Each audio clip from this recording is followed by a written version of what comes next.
холодно на улице. Дочка тоже не пускает его.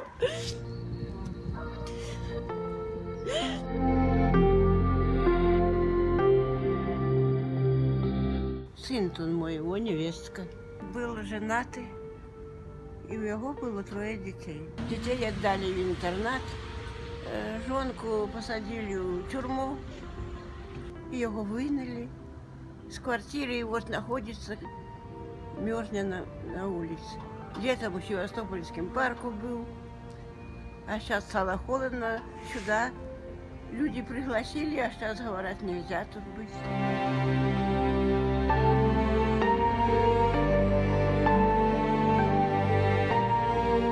Вот эту вот комнатушку, ну, мусоропровод отправили просто переспать.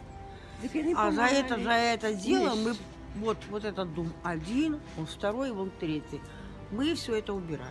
Ну, в смысле, долбили лед, мама помогала, там, всякие эти, подметали все это. Вот это все делали для того, чтобы просто прийти, просто спокойно лечь и поспать. Вот холодно сейчас. Куда я не пойду дождем?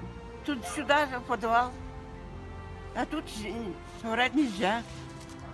Дворники такие злые, невозможно. Ну, жестов здесь же нельзя находиться, они здесь живут. Ну, на улице уже замерзли. Ну, понимаем, да как, а что нам делать? По мне бы они жили, так вот эта женщина, тягающая мусора столько, вам не передать. Ездили везде, кругом. Любую работу, на любую согласна, на любую.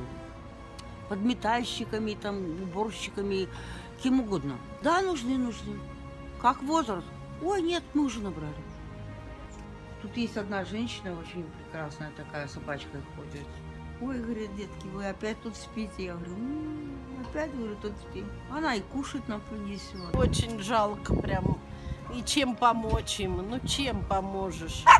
Не знаю. Здесь убирает, подметает и не платит, чтобы переночевать где-то, от непогоды скрыться. А тут вот зима на носу.